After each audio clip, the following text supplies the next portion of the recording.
अस्सलाम वालेकुम दोस्तों, एक नई वीडियो सां गॾु तव्हां सां शामिल थिया आहियूं। उम्मीद त ही वीडियो तव्हांखे तमामु घणी पसंदि ईंदी। दोस्तों, अगर वीडियो पसंदि अचे त असांजे चैनल खे सब्सक्राइब करे, लाइक करे ऐं कमेंट ज़रिए पंहिंजी राय ज़रूरु ॾींदा।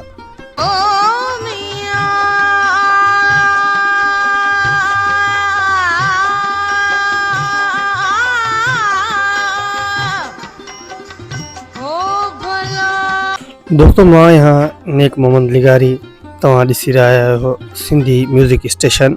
दोस्तों, अॼु असां सिंध बरे सगीर ऐं पूरे पाकिस्तान जी हिकु नामवर गुलकारा ऐं क्लासिकल रागी ऐं सूफ़ी फ़नकार अब्दा परवीन जे बारे में कुझु ॻाल्हियूं तव्हांखे ॿुधाईंदासीं। दोस्तों, हीअ वीडियो तमामु नायाबु आहे। हीअ वीडियो तव्हां मुकमल ॾिसिजो, शुरू खां वठी आख़िर ताईं ॾिसिजो। तव्हांखे तमामु घणो मज़ो ईंदो ऐं तव्हां लुत्फ़ अंदाज़ थींदव। दोस्तों, अब्दा परवीन हिकु वॾो नालो आहे क्लासिकी राग जो ऐं फोक म्यूज़िक जो ऐं असांजे सिंधी कल्चर राग जो। मुझे काने अबणा वोरना कीअं न हूंदा, ओ मुझे लाए सांगी वोरना कीअं न हूंदा। पलव पांदतन जा, पलव पांदतन जा, दामन तहीं जो। अब्दा परवीन सोन लतीफ़ खे बि ॻायो, कलंदर शहबाज़ खे बि ॻायो, सचल सरमस्त खे बि ॻायो, बाबा बुले शाह खे बि ॻायो, बाबा गुलाम फरीद खे बि ॻायो, तक़रीबन सभिनि दरवेशनि खे ॻायो। दोस्तों, अब्दा परवीन सूफ़ाणिया राग तमामु घणा ॻाया। दोस्तों, अब्दा परवीन खे सिंध जी आवाम बि ओतिरो ई चाहे थी, सराइकी आवाम बि ओतिरो ई चाहे थी, पंजाबी आवाम बि ओतिरो ई चाहे थी। दोस्तों, पूरे पाकिस्तान में छा पर बरे सगीर में पहिरें नंबर ते आहे। दामन तहीं जायर बिना कीअं न हूंदा रे, मुझे लाए मारू वोरना कीअं न हूंदा, ओ मुझे लाए बणा वो। दोस्तों, ही उन सिफ़ में शुमार आहे जिथे लता मंगेशकर जेके वॾा वॾा फ़नकार ऐं क्लासिकल रागी थी गुज़रिया। दोस्तों, अब्दा परवीन सिंधी कलामनि में त पाण खे मनरायो ऐं दोस्तों पंजाबी में बि उनखे ओतिरी ममता मिली ऐं सराइकी में बि ओतिरी ममता मिली। पोइ वरी दोस्तों उर्दू ॻाइणु शुरू कयईं त उर्दू में बि ओतिरी अवामी पज़ेराई मिली। दोस्तों, अब्दा परवीन जेको आहे सूफ़ाणियो राग तमामु घणो ॻायो ऐं पंजतनि जा कसीदा ॻाया ऐं सूफ़ाणिया कलाम तमामु घणा ॻाया। असांजे मुआसी सफ़र में वो साथी तमाणी द मंजिल पंहिंजा ढोल ढाटी तमाणी द। दोस्तों, अब्दा परवीन जेका आहे मलका तरनम नूर जहान खां पोइ कलंदरी धमालियूं तमामु घणियूं ॻायूं।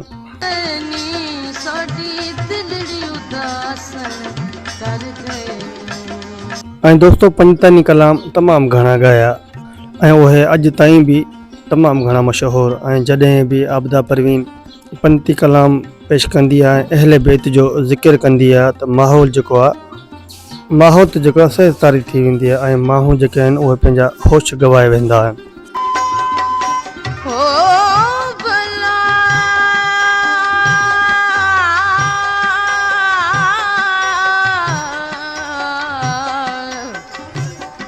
ऐं उन्हनि ते वजत वारी कैफ़ियतदारी थी वेंदी आहे। दोस्तों, अब्दा परवीन जेका आहे उहा सूफ़ाणिया रागी न आहे, फ़नकार न आहे, पर उहो हिकिड़ी दरवेशाणी तबियत जी मालिक आहे। उनमें आजिज़ बावरी आहे, आजिज़ी आहे, अंसारी आहे। ऐं दोस्तों, अब्दा परवीन सभिनि सां प्यार मोहबत करे थी ऐं हू पंहिंजी ॿोली सां बि प्यार करे थी।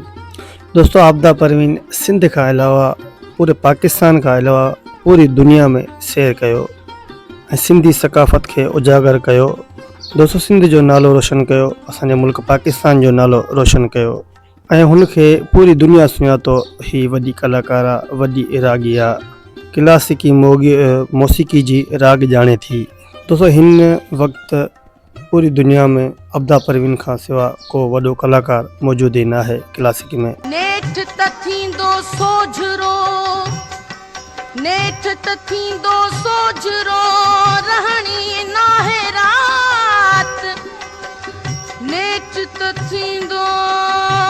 तॾहिं त पूरी दुनिया जी आवाम ऐं पाकिस्तान जी आवाम हुनखे चाहे थी ऐं मञे थी तमामु घणो। राग जी राणी आबदा परवीन जो जन्म लालकाणे शहर जे अलीगौर पाड़े जे हिकु रागी घराणे में थियो। 20 फरवरी 1956 ते थियो। हुनजो वालिद मास्टर गुलाम हैदर लालकाणे जे मौसीक़ी जी तरबियत जो हिकु स्कूल हलाईंदो हो ऐं दोस्तो संदसि पाण बि हिकु सुरीलो रागी हो। दोस्तो संदसि वालदा ममता बेगम भी ॻाईंदी हुई। दोस्तो संदसि लालकाणा मां लॾपण करे मुख़्तलिफ़ शहरनि में रिहाइश अख्तियार कई। खैरपुर, सखर, मटियारी ऐं हैदराबाद में अची रहिया। दोस्तो आबदा परवीन मौसीक़ी जी सिखिया जेका आहे पंहिंजे वालिद खां वरिती। ओ मुंहिंजा खेत मारू नाहिन मयारी, मुंहिंजा खेत मारू नाहिन मयारी। पोइ लालकाणे में उस्ताद मेहर अली ख़ान खां मौसीक़ी जी सिखिया वरिताईं। दोस्तो मौसीक़ी में संदसि रहबरी उन वक़्त जे मौसीक़ियन उस्ताद मोहम्मद जुमन, उस्ताद नियाज़ हुसैन, उस्ताद सलामत अली ख़ान ऐं मास्टर मोहम्मद इब्राहिम कई। गाम वारो ब्रॉडकास्टर अल्लाह बख्श बुखारी मथां संदसि खेसि तमामु घणो महिरबान हो। संदसि तरबियत में वॾो हथ शेख गुलाम हुसैन जो हो, जंहिं उचार ऐं 1972 में रेडियो पाकिस्तान जे प्रोग्राम शौकिया में पंहिंजे फ़न जो मुज़ाहिरो कयो। ओ कयुम डोह कहिड़ो पले कोट पियरो, कारा बेसतन हो वो यार। इन खां अलावा केतिरा ई कलाम ॻाया। शेख गुलाम हुसैन जंहिं 1975 में आबदा परवीन सां शादी कई, जेका ॿी घरवारी हुई। आबदा परवीन जे लाइ रेडियो ते आबदा परवीन गीत ऐं गज़ल्स खां अलावा ऐं बुज़ुर्गनि जे कलाम ॻाइण ते तमामु घणो ध्यानु ॾिनो।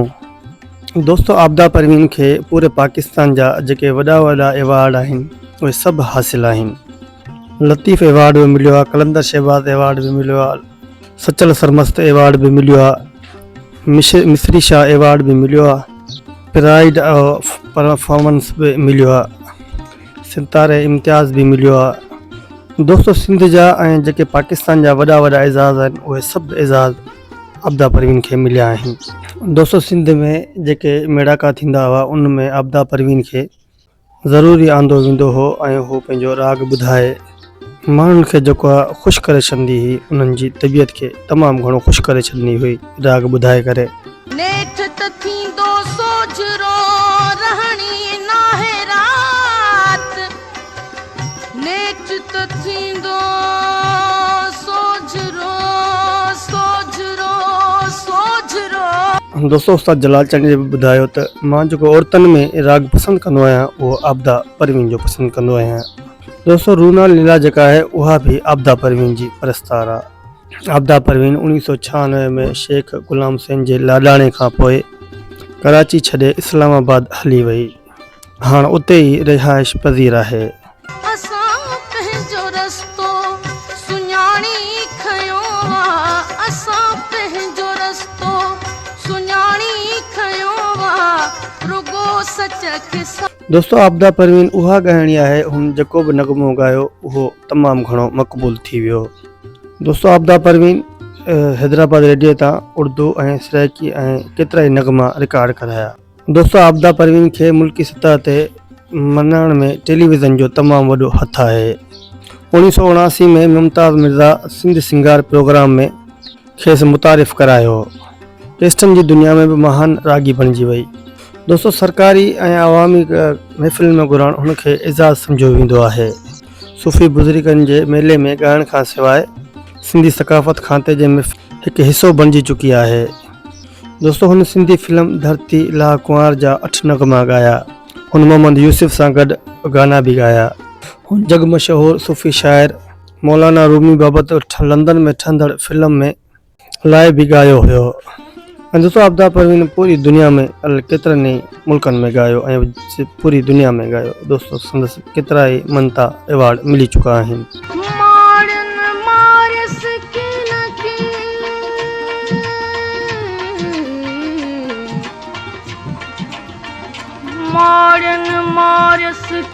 दोस्तो हिन खे 3 औलाद आहिनि, हिकु पुटु सारंग लतीफ़ ऐं 2 न्याणियूं आहिनि, सिंधु ऐं प्राय आहिनि।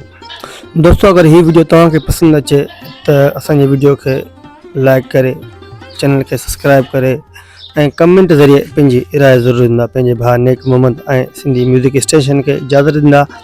ज़िंदगी रही त इंशाअल्लाह हिकु नई वीडियो सां गॾु